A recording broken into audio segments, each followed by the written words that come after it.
Hello everybody, and welcome to a new episode of Godzilla.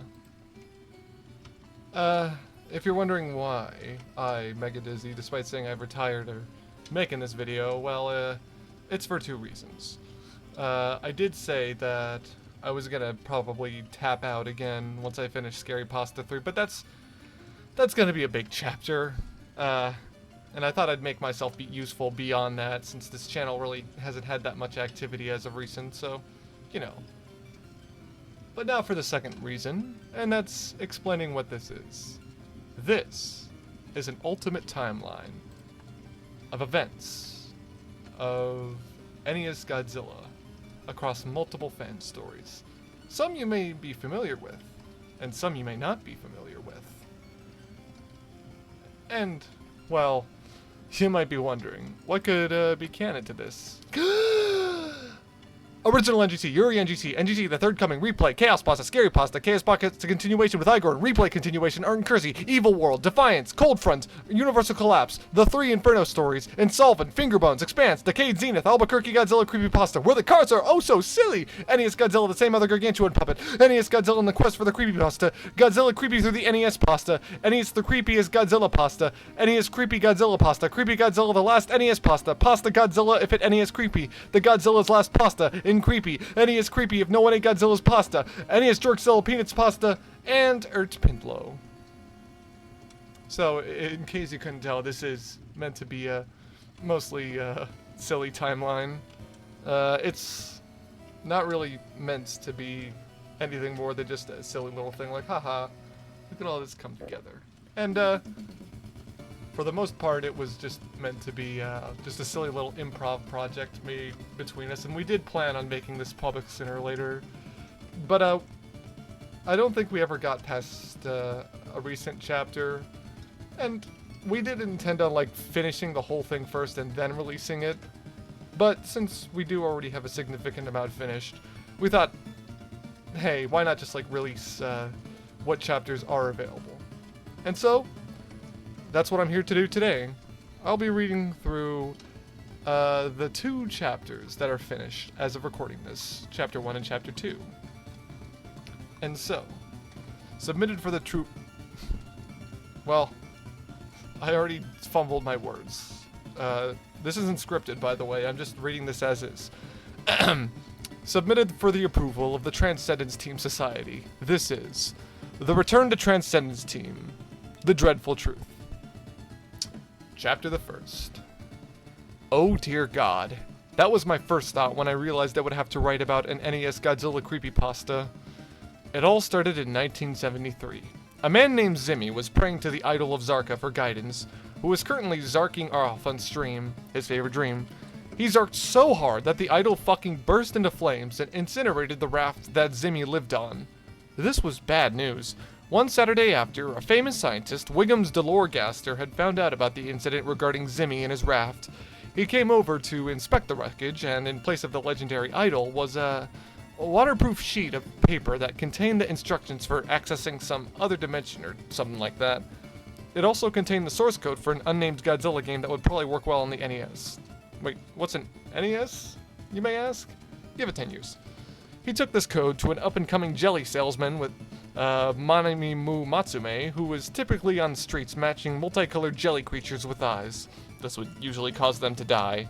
Matsume would then go on to found Compile in the great years of Nintendo and Sega, but kinda wasn't listening to the personalization part of the instructions, and so in the year 1988, when the game was released, the game was absolute dog shit. Well, it was just kinda mid, but I thought it was pretty dog shit. But, iconic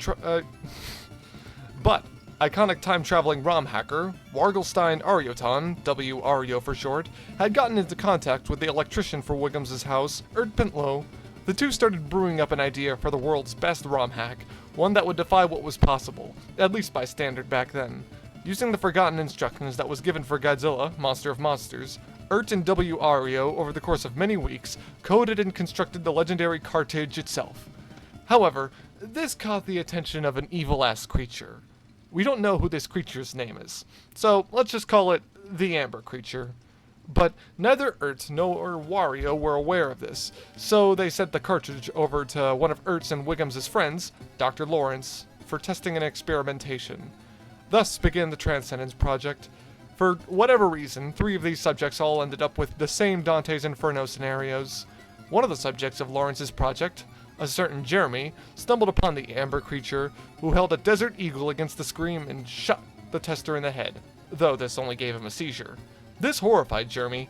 He had only worked with haunted bears, but a haunted eagle? Now that was truly fucked up. Oh, Boggle, Jeremy said in fear.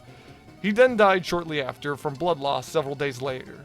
Now Dr. Lawrence deemed that these tests were not good news, particularly when more dastardly demons started showing up in other testers' playthroughs, but Wario needed an extra $5 and decided to wipe the cartridge really quick. But then he got a vision from the future, not to be confused with the future, which is time. On planet Futur, a big evil face started thinking. Wario then quit the project to attempt and formed an armed force to prepare for the face's arrival. This is when things went wrong. It was now 1998 and everything was falling apart. Some dick lost the cartridge, robot marriage was deemed illegal by the FBI, and the creators of Godzilla gave the rights to Roland Emmerich to make a movie. If only they had followed through with the personalization instructions. But there was one detail no history book will tell you about. One chilling Monday night, Roland got a visit from a particular evil face, who came down to deliver a message. This cartridge right here. I need you to give me the rights to use Zilla if this ever needs it. Roland wasn't entirely convinced despite the situation he's found himself in. Okay, how much will you pay for him? I have an awesome idea for another monster movie, and you could release it in 10 more years. It's about an asteroid that lands on Earth, then a big-ass creepy crawly fucks up New York. Just make sure not to tell anyone else this idea, or else you will gain bad luck. Roland ended up telling another director, who was named Matt Reeves, and this caused Roland's movie to flop very badly. That was a lot of fish. Roland's wife also ended up leaving him, and ironically, she went to marry the evil face. They had 4 children who were all normal, except for the 4th one, who was a small red larva. The face's spouse did not like this child, so the face sorrowfully tucked his kid in a mini-rocket and set its path to Zenith, a peaceful and lush planet. But the face forgot the dash and sent his son to Zenith by accident. Evil's last message to his son was, "Be gay and do crimes, my child. Be evil, but respectable like your pappy." But what of this game, you ask? What indeed? Chapter 2, Where the Girl Died. Now, that was a chapter. Let's continue. While this was going on, thousands and thousands of miles away, another demon was plotting. He was the son of the evil face, and he was very red indeed. For a small lead larva, whatever, he once was, he grew up to be a very deformed spider. lobster. He always wanted to impress his father by doing something evil and fucked up. Very evil and fucked up indeed. So, what would he do? He already conquered and laid waste to the solar system he called home and mangled the world of Zenith beyond recognition, essentially turning it into a real-life hell. How could he top that? But then, he realized something when he saw Solomon, his best friend, or so I'm told, being normal around people. Red looked on at what Solomon was doing, and it all clicked. He knew what he had to do. He wanted to kill a human girl for some reason. Maybe then his father would be proud of him and Solomon would not be utterly fucking disgusted by this act of needless cowardice and cruelty towards someone who didn't even know they existed. And so, that was exactly what he did. He just chose some random psychic girl and went on his merry way with the admittedly very petty plan that he had concocted in his head. On one fateful night, the stars aligned and she ran into traffic and died. Unsurprisingly, Solomon did not like that one bit and ditched Red's sorry ass. All that Solomon had to say afterwards is as follows. Not cool, bro. Red was heartbroken by losing his best friend, so to cope he found 3 other demons who were chilling behind a Taco Bell. Yes, they aren't just on Earth. Dumpster. He told them if they'd help him maintain control over Zenith and the other planets that remained in the solar system, he'd make them his right, left, and second right-hand men. All of them kinda needed to dodge the space IRS. Yes, they are real and will fucking get you if you aren't careful, so they went along with Red to hopefully lay low. But now there's another layer to this story, this space IRS in question. the Agilums. It was founded by an old Agilum named... I don't fucking know. You know what? Let's call them E-DFAK. This man always hated sharks. And games. And genies. And don't get me started on combinations of those things. The president of Zenith, John Madden, was having a big speech later that day. The plan was to sneak in and just kill him. Great plan. They couldn't get past the doors until Canadol stepped up, or rather, no-clipped up, and used his position as a news reporter to get in. However, leave it to Acacius, the Golden Lightbringer, to fuck all that shit up with his pettiness. He never liked Red. He always hated him and thought he should die. This truly was a perfect kind of hatred. So he just busted in and told Red to kill himself. Red was unamused. Wow, Acacius, you're not very original. I said that first. Red said as he pulled out a piece of paper he was going to show John Madden that had "kill yourself" scribbled all over it. Acacius continued his tirade. Did you take a gray bike from the city level number 4 Ecstasis railings in the night of the 25th? Red shrugged and responded, what else was I going to give my son Bobo for Zenith, miss? Bobo was not his son, but Acacius didn't know that at the time. Oh, fair enough, I guess. You're still gonna die, but whatever. Acacius, evidently, was easily swayed by a good, wholesome Christmas story. He left, and John Madden continued on with his speech. It was time for phase 2 of the plan. Bobo and Canadol went around bumping shoulders with anyone who didn't like John Madden. Meanwhile, Firebrand and Red went to sneak backstage. However, Solomon shocked both of them by reaching there first. Solomon scorned at Red and said, what the fuck do you think you're doing? And Red simply smirked and said, I'm taking a piss. Shut up, Red. I can clearly tell you're not standing in front of a cliff with a black sensor bar around. You're out of your ideas. Firebrand walked up and put his massive hand on Solomon's shoulder and said, you're not that guy, buddy, before picking him up and throwing him 14 miles away. The Agilums kind of were just flabbergasted by how Firebrand was, in every sense of the phrase, a big hot man. They fled. How's that random high schooler we didn't mention until now doing, by the way?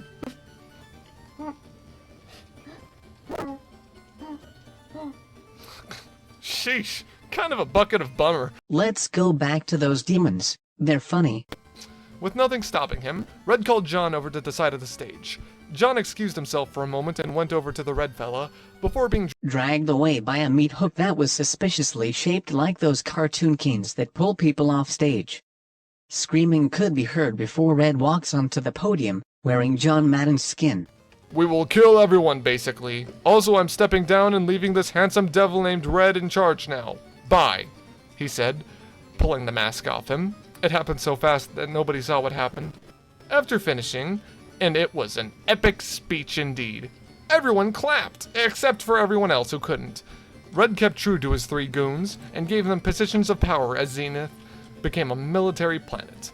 Due to a mandatory draft, Solomon was forced to join Red's army. Red was ecstatic, and invited Solomon to join him, and his goons, to watch all the newest episodes of The Simpsons and drink water without any ice. Solomon was disgusted, and despite Red, and especially Firebrand, who was Red's best soldier, Solomon trained and became the new best member on Red's army. However, Acacius, who was fighting some of Red's demons, found Solomon, and the two zinged. Source: Hotel Transylvania, and were smitten with each other. Peace was made for a bit until Red found out. Red was furious that his ex-best friend was dating that one IRS member he hated. So he pressed the big green button and activated 2 spring traps that launched the 2 in 2 different directions of space. Did you know this is a Donkey Kong Country show reference? Who could possibly stop this guy now? And so, that ends our chapter for now.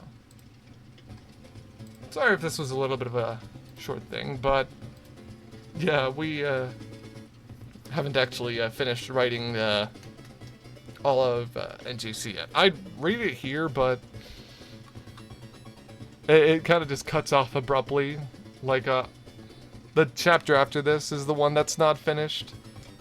And I don't know how to fit a good to be continued there, but hey, at least what's here is pretty good. And for what it's worth, in the description of this video, I'm going to post this document, and so you can read it for yourself, and learn about the deep and storied history of NGC. All jokes aside, this was a really fun little thing to work on. I don't know if we'll come back to it. But I'm hoping someday that we do end up doing that. Because, you know, it's fun. There's not really much else to justify other than it's a fun project that we like working on. So yeah. Don't got much else to say. I hope you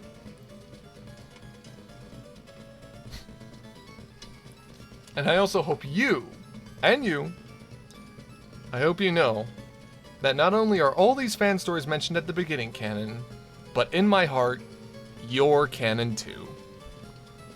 Take that as either a threat or compliment. I don't really care.